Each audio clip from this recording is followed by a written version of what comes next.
And you are live. Welcome to the House Education on March 26, 2025, continuing our discussion on H 454 strike all amendment.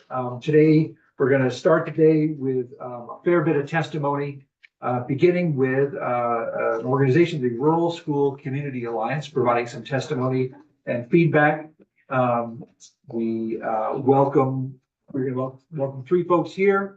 We have a short amount of time, so we are going to get right into it. If you wouldn't mind introducing yourself, and we welcome your testimony.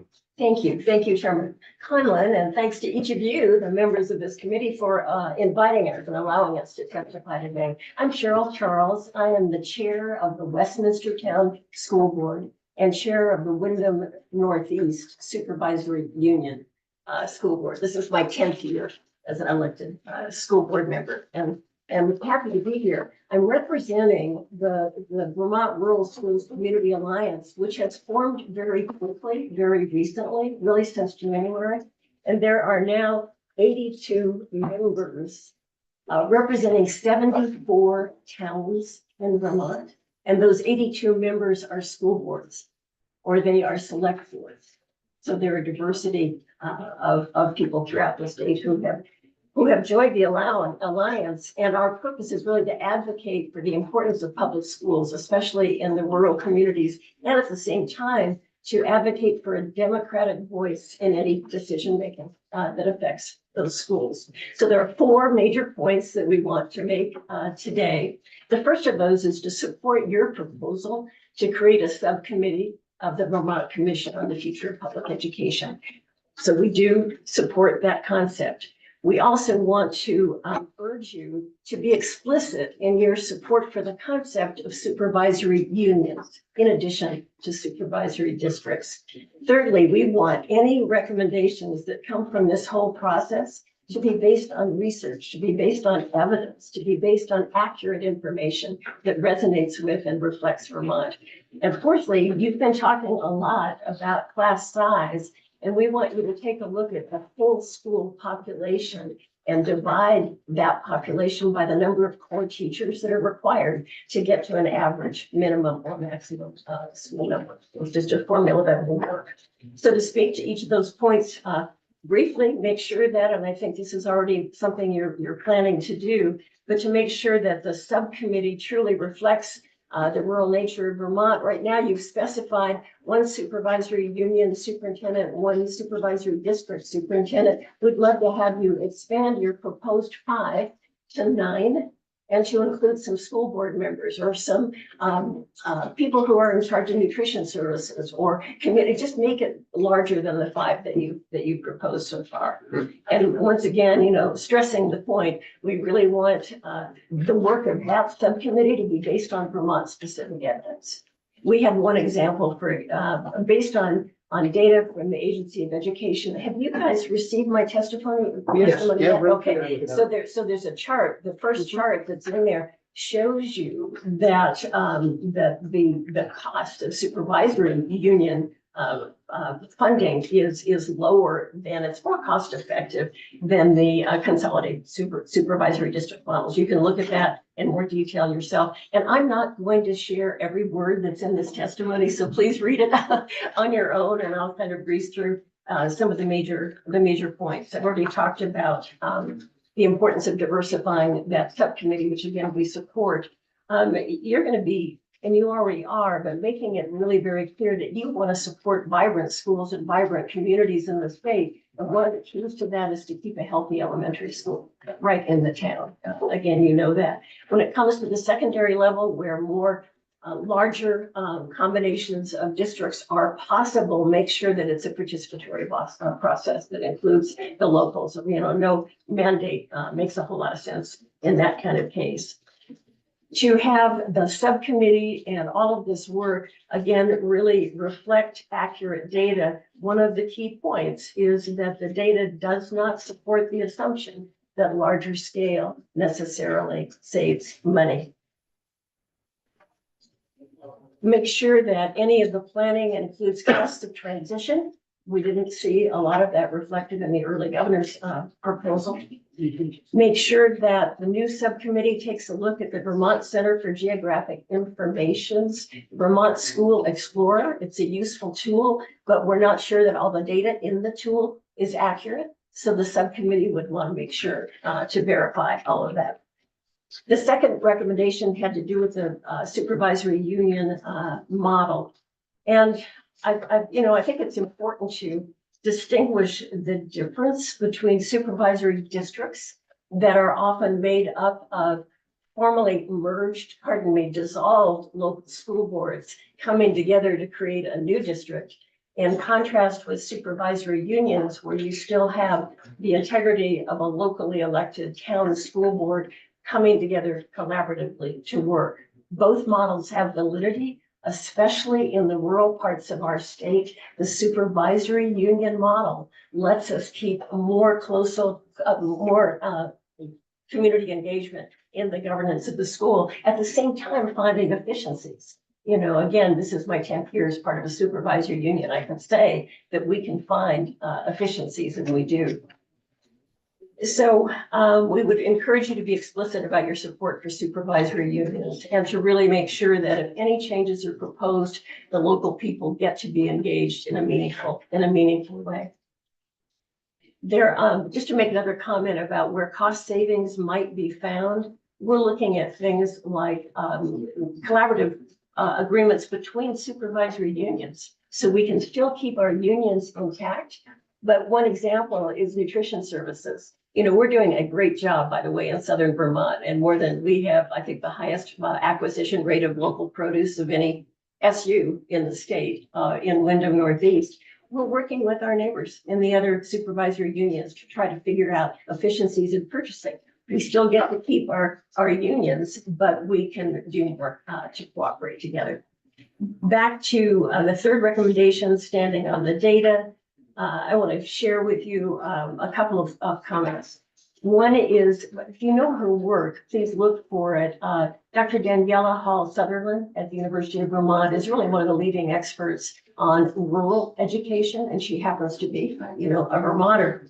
And she said recently in a report, there's no empirical consensus that consolidation results in reduced educational costs in rural areas. I've given you the citation for that report, so you can look at that more closely.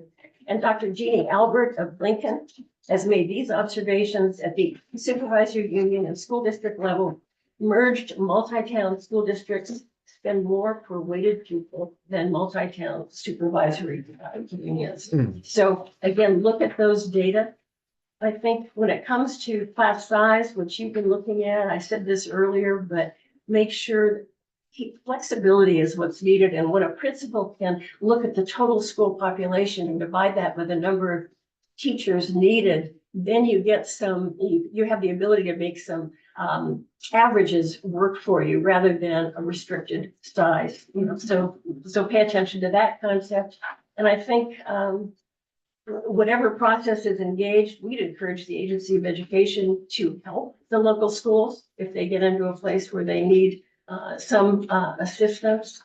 And I think finally, I'll go to, well, you've talked a little bit about this, but the number of 4,000 decided, if it's still in H454, is just not a reasonable size for many of our supervisory unions. We have highly functioning supervisory unions. You're going to hear from 2 superintendents that represent that. And that's just not a realistic number. So be sure you really look at what's efficient and what's high quality in those areas. Consider the non-operating school districts. Make sure you maintain some flexibility for them. And then finally, we really urge you to exercise caution when you think about any further consolidation or mergers. I think that's it. Thank you. Thank you. And thank you for providing very focused, very detailed testimony. It's really quite helpful. Thank you. Yeah. Okay. Who is next? It's me. All right, Elaine, welcome.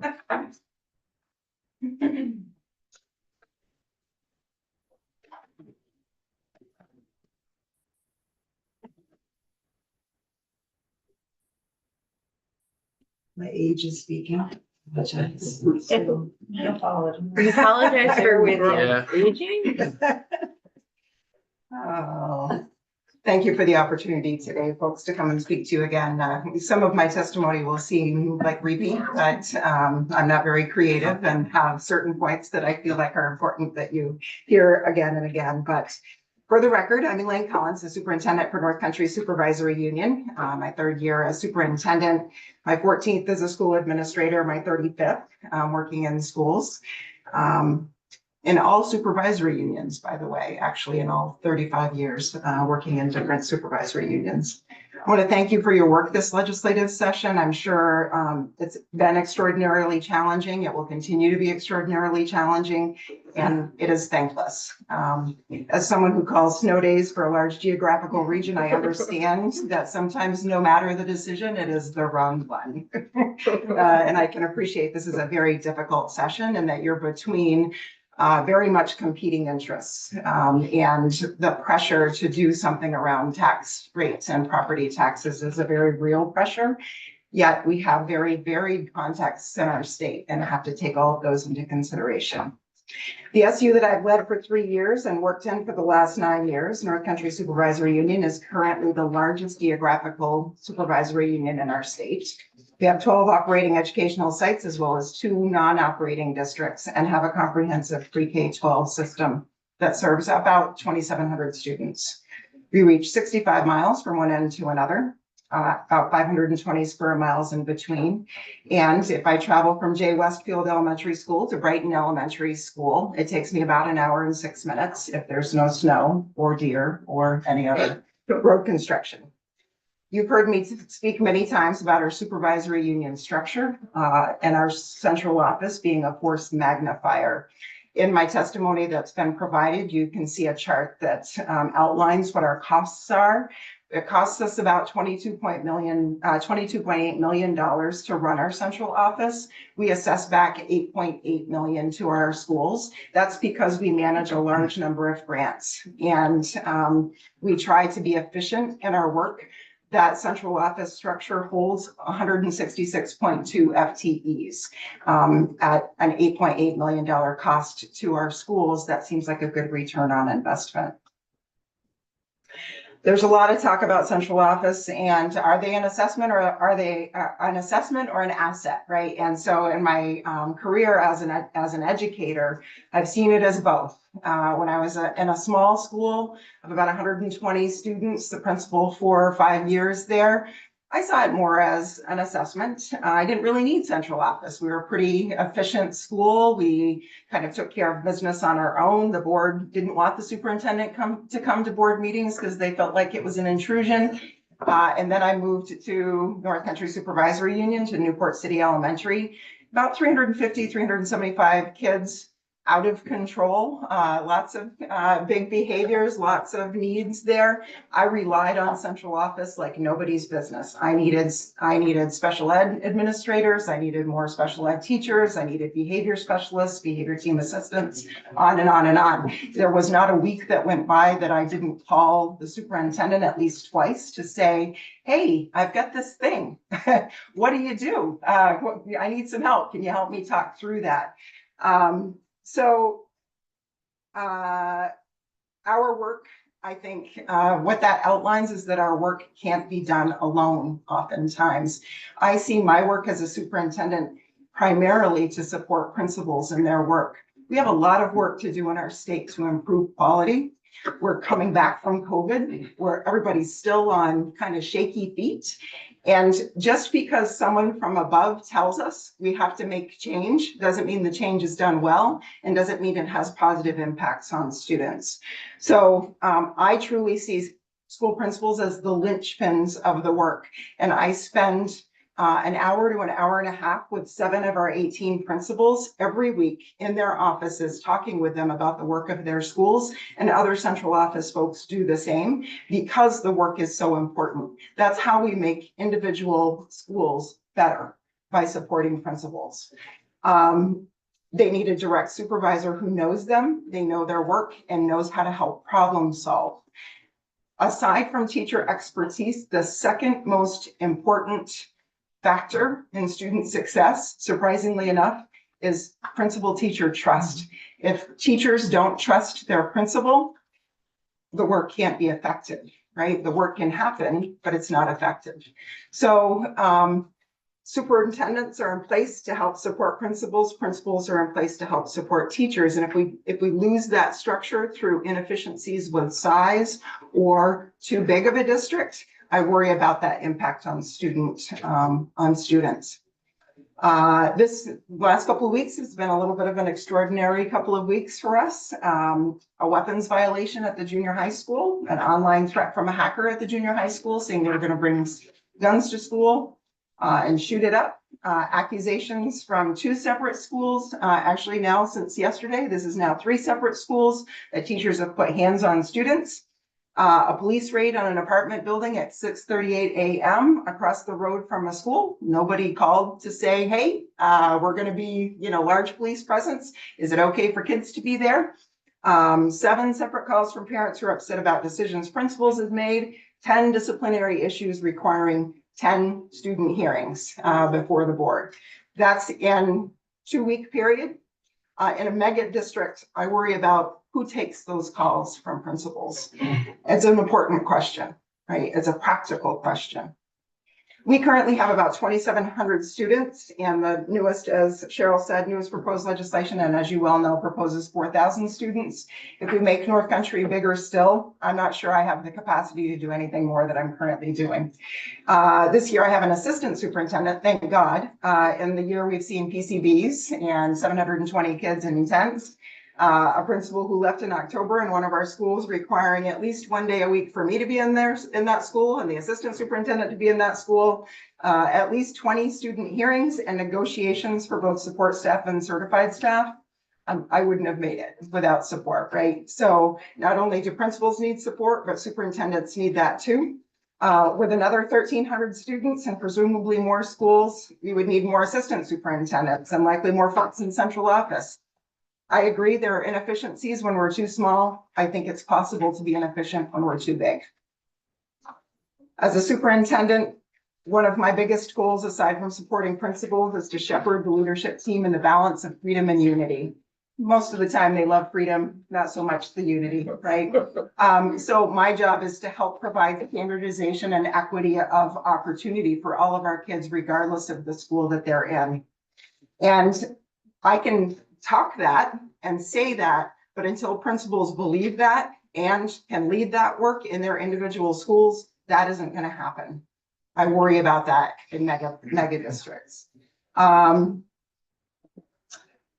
Large scale change comes through grassroots and through teachers buying in. So as a principal, I could say, we're going to do this, and I would go happily on my way. And guess what?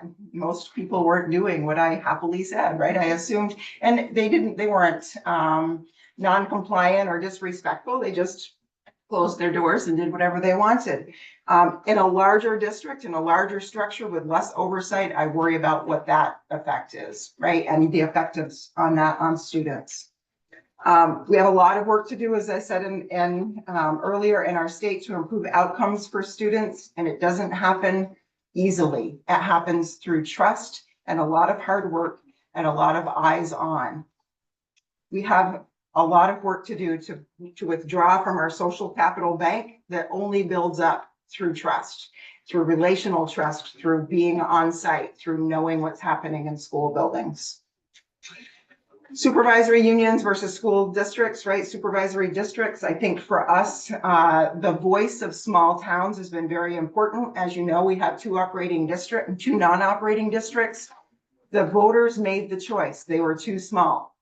As a result, Morgan and Holland send their kids to Derby. That's an elementary school of about 530 kids. It's a great size, right? According to Picus and Odin and others. That results in kids who are on the bus for about 3 hours a day. That includes kindergartners, right? Morgan and Holland have very outlying places. They have a lot of dirt roads.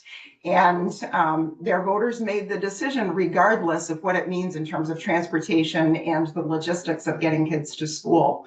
They did that because they wanted what was best for their kids. When you have a supervisory district, you take away a bit of that say that voters might have around what happens in their towns, what happens for their kids. And for us, the power of democracy is very, very important. We had our North Country Supervisory Union full board meeting last week. Feels like 5 weeks ago, but it was just last week.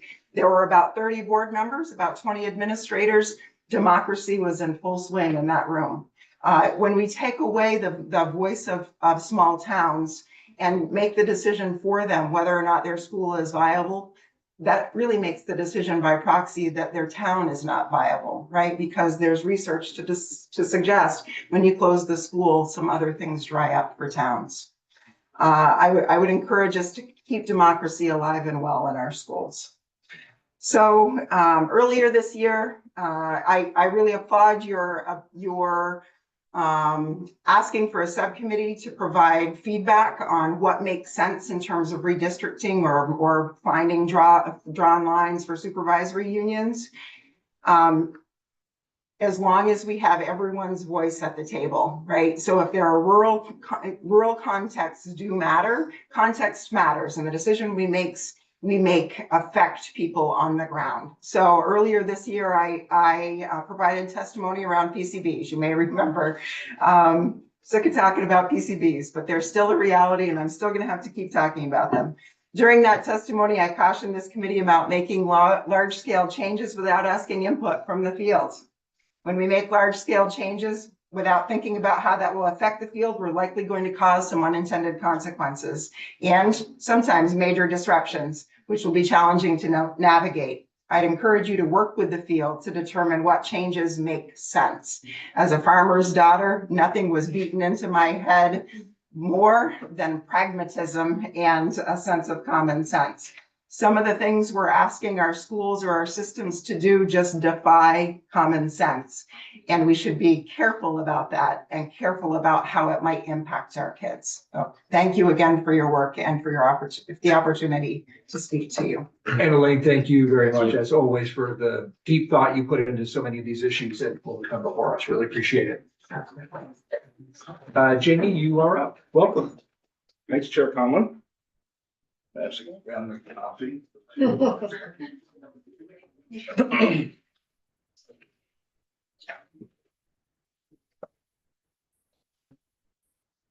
Didn't have a look at your testimony, but if part of it could include sort of a description of your district supervisory union, that would be great. Yep. We're not as familiar with you as we are with Elaine. Will do. I haven't been here in a while, a few years. So I want to begin by thanking the committee for allowing me to testify, along with my other colleagues that have joined the Rural School Community Alliance. My name is Jamie Canarney, and I've had the privilege of serving as the superintendent of schools of the White River Valley Supervisory Union. Moving forward, I'm going to testify calling my SU the WRVSU. The WRVSU serves 10 towns and 6 school districts. The towns served are Bethel, Chelsea, Granville, Hancock, Rochester, Royalton, Sharon, Stockbridge, Stratford, and Tunbridge. We were formed throughout the consolidation of the Windsor Northwest Supervisory Union and the Orange Windsor Supervisory Union.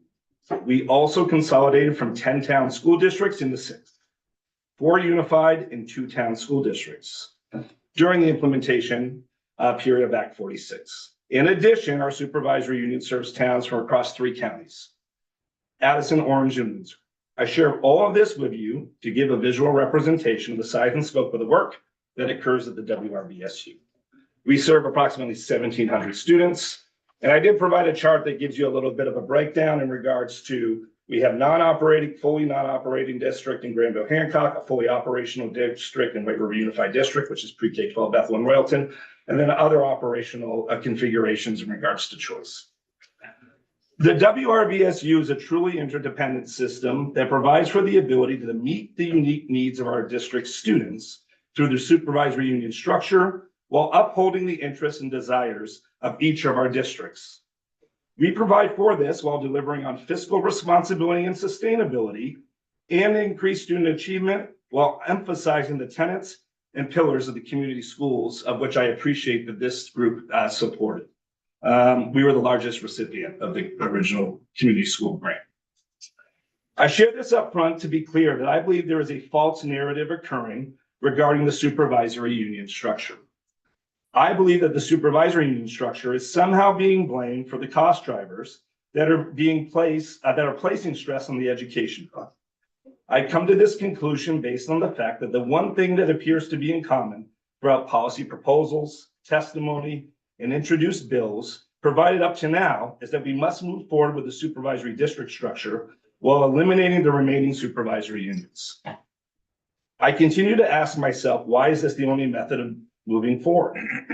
And the only conclusion that I can come up with is that there's a sense of bigger equates to better, and that bigger will result in future savings. Otherwise, why would we create law that strips away local control further, while creating governance structures that will surely result in more middle-level management without the ability for personalized oversight? And that is critical in regards to the work I do as a superintendent of my 10 schools. My SU office is in schools every single day, and I'm in schools meeting with principals and pushing with my central office admin team for 3 hours every Tuesday and Thursday mornings. And one of the things we're looking at is personalized oversight. I continue to review testimony, policy proposals, and bills that have been introduced with a lack of clarity in what our current state data provides in regards to education spending among some of our larger and smaller districts, while being very clear that the data on spending via the supervisory union and district structure doesn't provide any clear evidence of projected savings. In fact, our rural school districts that make up supervisory union structures are often some of the most fiscally responsible districts throughout the state. Furthermore, when you begin to research the economy of scale through research conducted across the country, you begin to realize that the research is either contrary or inconclusive in nature.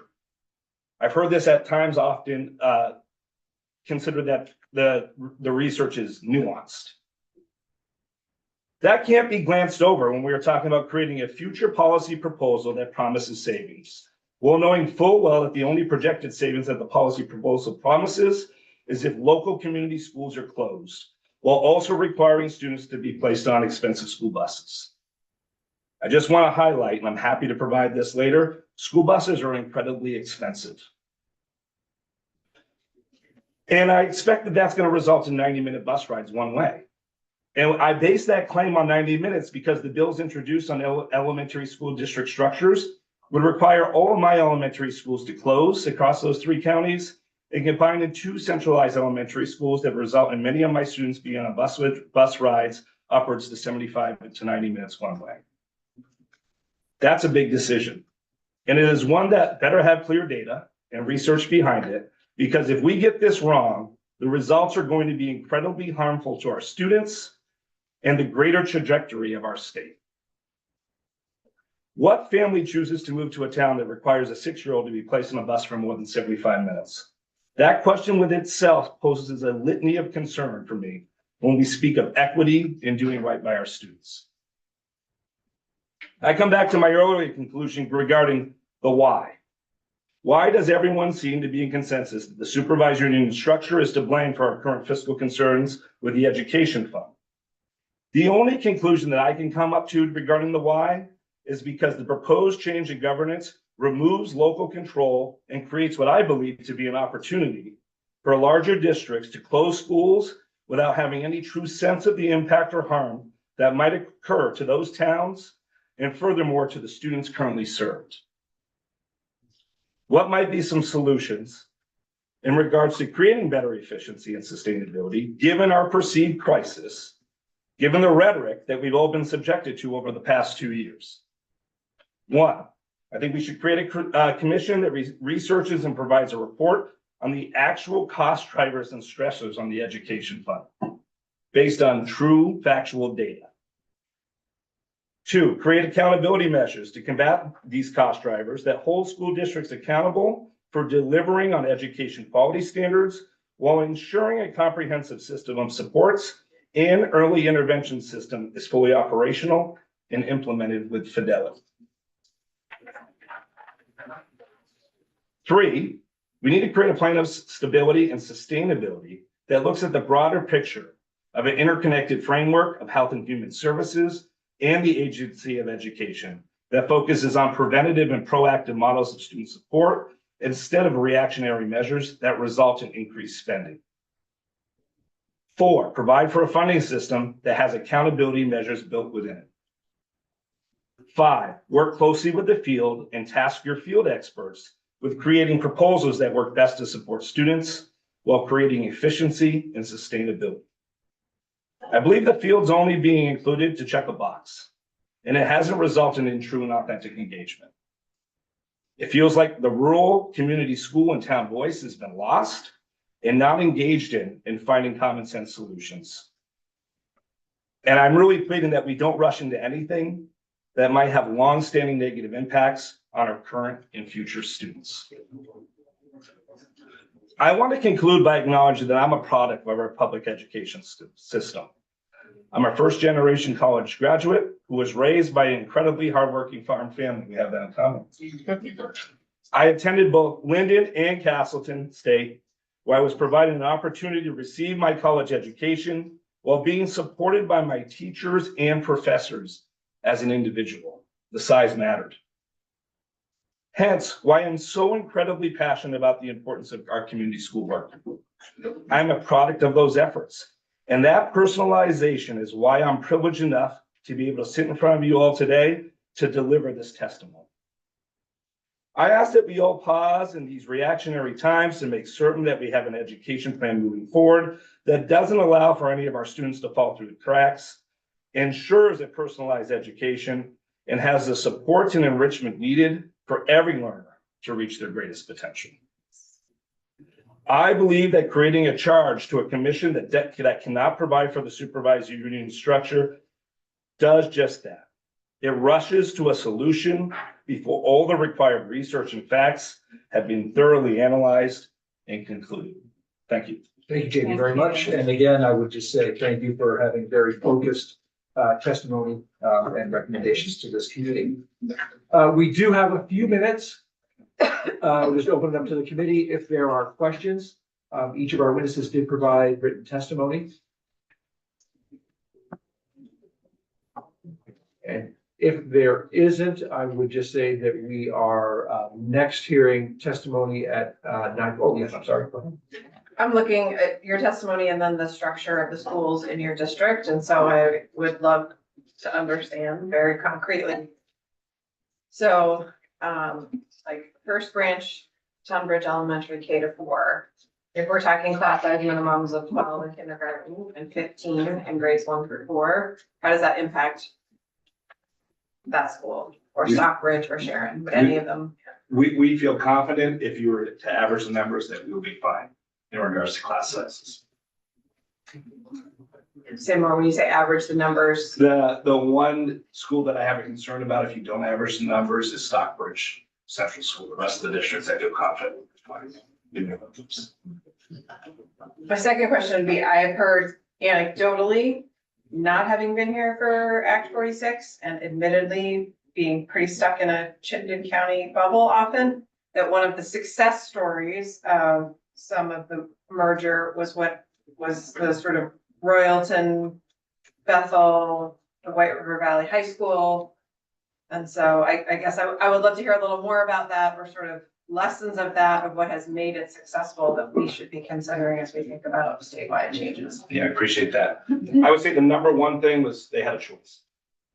So they worked hard to create a plan. And I grew up in Royalton. Can you walk us through a little bit Yep. what happened? Because Yep. So there was a merger study committee that did a great deal of research. There was a great deal of local grassroots efforts to create buy-in in regards to sustainability for a district. And they were able to create a very good, sorry, I don't know. I know we're They want crowded. to, like, I just fine. didn't want You're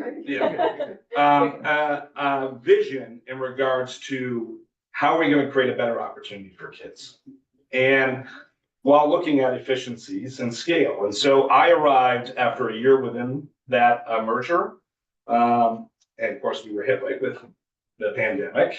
But what we've been able to do is create an identity for those two merged formerly K-12 districts, to come together around this idea of what does it mean to be a Wildcat and create community pride. I believe if that had been forced, I would be still dealing with folks that didn't buy into this idea that we have now created our new identity that's going to create better opportunities for us.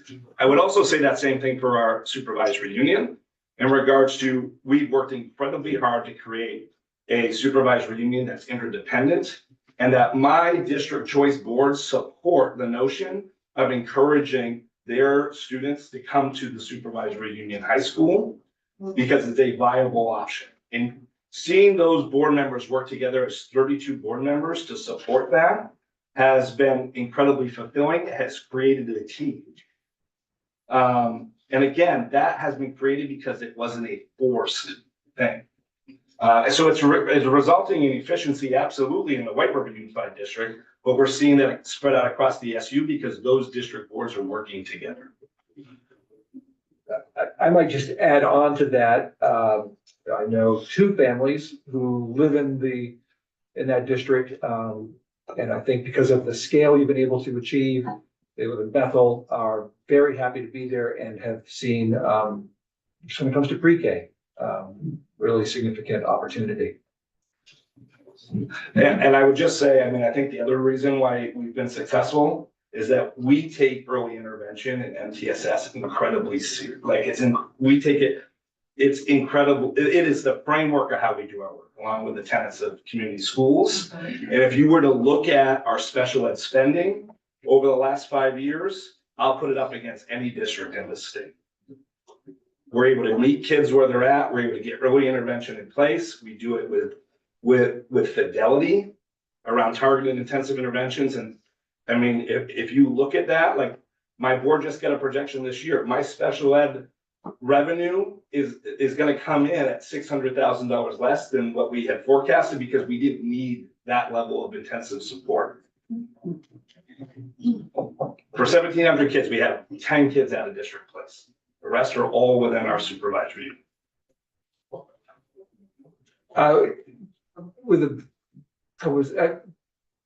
What is, as a superintendent, what is your life like, just in terms of how many meetings a month are you going to? And, you know, I do think that one of the issues that I struggle with an SU model is there's only a certain number of people who want to live that life. Elaine and I. Yes. Seriously, I have an incredibly supportive board that I had worked with early on in my tenure to say, we've got to create a structure that's sustainable for me, but makes you a desired supervisory union, a desired organization for when I move on. And so my boards have worked incredibly hard. All my boards meet once a month, 2 meetings a month. All right, we are very limited on committees.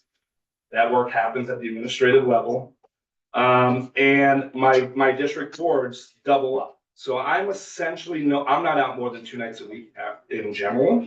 If I start to be out more than 2 nights a week, the board chairs and the SU board are very good about saying we gotta get back to, committing to Tuesdays and Thursdays. And that's including committee meetings. So what will happen is on the first Tuesday example, I'll meet with Rochester Stockbridge, and then I'll jump on a virtual meeting with Granville Hampton. So the meeting will start at 6. I'm with them to do reports from 6 to 6:30. I jump in with Granville Hancock for an hour. Then I jump back with Rochester Stockbridge. And my boards are also very committed. We don't go over 2 hours. There's no reason why, if the boards are doing board work, that you can't do that work in 2 hours once a month. And we're doing that in the supervisory unit structure. So that's how it's been. Thank you. Thank you all very much for your testimony today. We in committee, I just would say, we have a lot of testimony this morning. Should you need to leave for a moment, that's fine. Just get up and do what you need to do. Okay, let us move along if we can. If we have Neil and Krista, I'm going to online. Are they ready to go?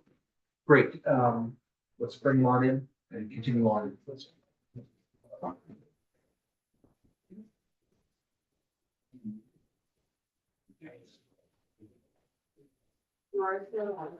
Okay, folks, we are still live on YouTube stream. We're going to move ahead with testimony from the Friends of Vermont Public Education. We have two members of that organization here with us today. Neil, can we assume you're going first? Yep, I think that's a good assumption. All right, well, the floor is yours if you introduce yourself, and we look forward to your testimony. Thank you very much. And thank you, Chair Conlon, for the opportunity to testify today. I'm sorry that we could not be there in person. We would have preferred that, but the quick turnaround for this opportunity to testify just didn't allow for that. My name is Neil Odell, and together with my colleague Krista Hewling, we are two board members of the organization Friends of Vermont Public Education. We are a nonprofit organization led by longtime school leaders, educators, and policy advocates from across the state. Combined, our board of directors include veteran school board members, 3 former presidents of the Vermont School Boards Association, 2 former members of the Vermont State Board of Education, including a previous chair, and a classroom educator. Together, we bring decades of hands-on experience with Vermont's education system and a layered understanding of how the decisions that you make in Montpelier impact our public education system. We appreciate the recent discussions in your committee regarding class sizes at publicly funded schools. And we believe it raises a broader and more important question of what standards do we expect from any school receiving taxpayer dollars. This is a pivotal moment for Vermont and for each of you as elected leaders. Education overhauls of the magnitude that you all are considering do not come around very often. While you're under the hood, you have the opportunity to take a step that is fair, fiscally sound, and rooted in the values Vermonters share across all political lines. Here is a key principle that we hope that you'll keep in mind as you engage in this work. Vermonters work hard for their money, and they deserve to know how their tax dollars are being spent. Accountability and transparency on our system of taxation and the disbursement and use of those funds is a key component that helps to ensure public trust. Without that accountability and transparency, the system risks collapse. The state has a constitutional obligation to provide a public education. That costs money. In order to fund the cost to provide that education, we tax all of our people. We even tax non-Vermonters too, via sales, rooms, and meals taxes. It's a lot of money, over $2 billion annually.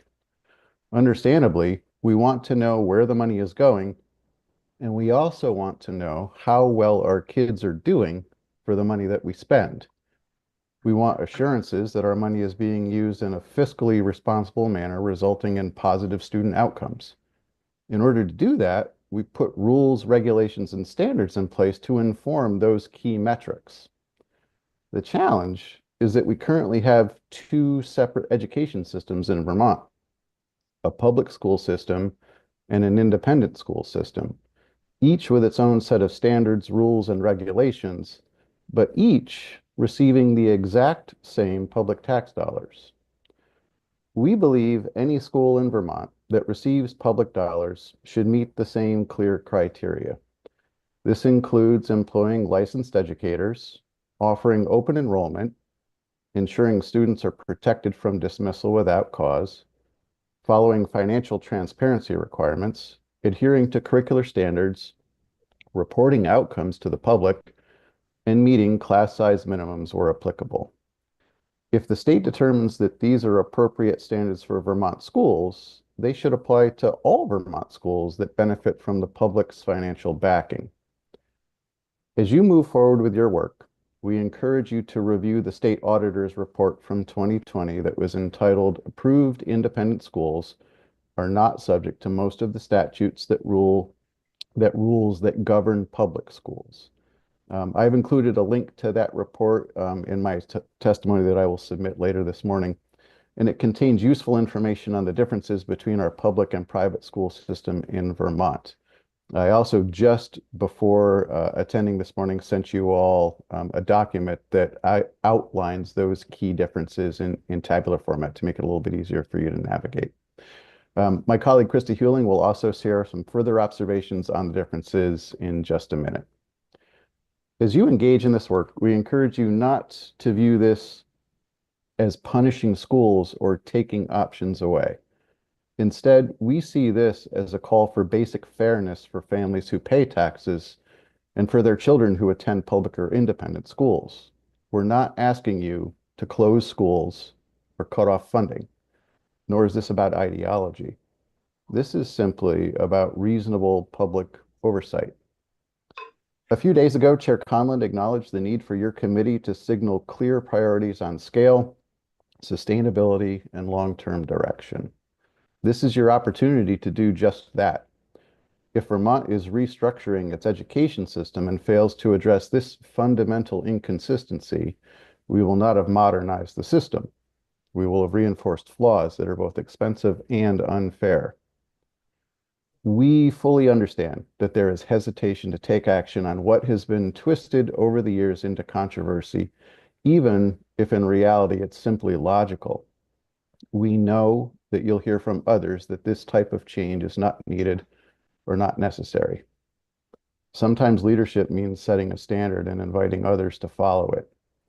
We want you to know that we are here to support you in setting this new standard. Friends of Vermont Public Education will support you doing what is right for Vermont taxpayers and for our children. At this time, I want to turn it over to Krista. Not only is she a member of our board of directors for Friends, but she also has the benefit of being the former chair of the State Board of Education and a current classroom educator.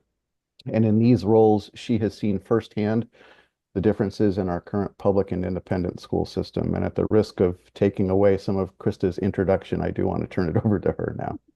All right, thank you. And I will say I'm actually in between classes right now. I'm teaching today. So I'm at South Burlington High School. I'm a social studies teacher, and I'm in the principal's office. And there may be a bell in just a couple of minutes, and I will try to hit pause when that comes on. But thank you for having me in, and thank you, Neil, for the introduction. So yes, I'm a member of currently the Friends of Vermont Public Education. I'm an educator, and I'm also former chair of the State Board of Education, and most importantly, a mother of a third grader at our local public school. So thank you for having me in this morning, and thank you for making Zoom available so I can come in between teaching.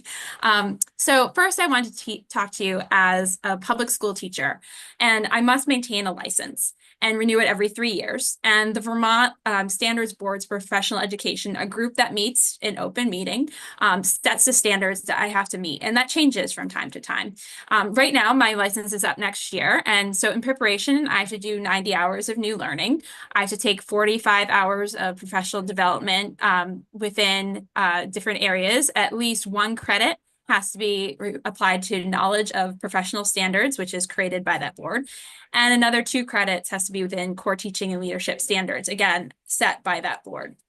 So the initial licensing process is rigorous, involving praxis tests, classes, student teaching, portfolios, background checks, fingerprinting, ensuring even my taxes are up to date, and several $100s in fees. However, not all schools in Vermont require their teachers to go through this process. Why does Vermont mandate that public schools hire licensed teachers while private and independent schools receiving public funds are not required to follow the same process for all their teachers? Why do we want 90% of Vermont students to have teachers who meet these standards, but not the other 10%? This discrepancy makes it challenging to have meaningful conversations about teacher quality in the state when schools receiving public funds don't follow the same rules and requirements for their employed teachers. So also, independent schools' approval and accountability. So this is where I'd like to just bring attention to a critical issue regarding independent school approvals and renewals. As a former chair of the State Board of Education, I'm deeply concerned about the current state of oversight for this institution. So the Agency of Education is responsible for reviewing independent school requests, gathering materials, and providing recommendations to the State Board of Education. However, despite that, the State Board of Education's ultimate responsibility for approval and renewals, it cannot fulfill its duties without the AOE's timely reviews. Unfortunately, despite repeated requests, currently the State Board has been unable to comply the AOE or to compel the AOE to complete the essential tasks. The consequences of this delay are significant. Currently, 59 schools are past their renewal deadline, with some due for renewal as far back as 2020. Among these schools, 18 are therapeutic schools, which serve our most vulnerable students. Schools remain eligible for public tuition during this period of delayed renewal, regardless of their current standards or practices. So there has been no oversight for these schools for multiple years. The AOE has indicated plans to begin submitting renewals in the SBA this spring. However, they have stated that they will not be reviewing therapeutic schools. This is particularly concerning given that these schools serve our most at-risk students, often at considerable cost to the school district and the state, yet operate with little accountability. This situation further emphasizes the need for consistent standards and oversight across all schools receiving public funds. The lack of timely renewals and proper accountability, especially for schools serving vulnerable populations, undermine our ability to ensure quality education and proper use of public resources for all Vermont students. We urge the House Education Committee to address these issues and work towards a system that ensures consistent standards and proper accountability for all schools receiving public funds, including independent and therapeutic schools. We invite you to join us to become a friend of Vermont public education, helping to level the playing field so that all schools receiving these funds play by the same rules. Public dollars are precious. They come from hardworking Vermonters with the hope of doing the best for all Vermont children. How these Vermont dollars are spent should come with transparency, oversight, and accountability. Thank you. Thank you very much, Krista. The issue of approved independent school renewals and the backlog has come up here and there. I think when we get our sort of project in front of us off our table, is something we probably will need to take a closer look at. And especially the state board's capacity as well to be handling that work. Questions? Yes, Kate, go ahead. Representative McCann. Krista, thanks for drawing attention to the approval and renewal process for independent schools. Could you also speak to what happens when concerns arise? What's the current oversight process? How does that work for independent schools? Well, it's very limited, and I'll just speak from my experience of being on the state board. With the 2200 rule series, it's very limited in what a school can be approved for or denied, and it's mostly you have to show financial capacity. It's very much box checking. And so when real concerns come about, there is no mechanism to say close a school. One of the ones that concerned me the most when I was on the state board is there was an investigation of the Vermont School for Girls. And even recently, there's been another, and there was accusations of abuse, and that doesn't fall under the 22 rule series. And so then if you've seen in the news lately, it's come up again that school has had additional issues and there really is no mechanism. And I did reach out to current state board members to see if they had an approval. And that's a good question, I think, for the AOE, because when the state board, when we approved it last, when I was on the board, we put it in the shortest window possible, which was 2 years to have another review. And just looking at the data, I was not able to find that they've actually had a review since then. So they're one of the ones in the backlog, and it's resulted in some pretty horrific experiences for the students at that school. Therapeutic. Yes, that's the therapeutic school. Okay, I'm not seeing other questions. Thank you both for your testimony today. Appreciate you taking the time out of your busy day to join us. Thank you very much. Thank you. Thank you. Thank you. Thank you. Committee, I think that we will take this opportunity to have a break. We have our next testimony at 10:15.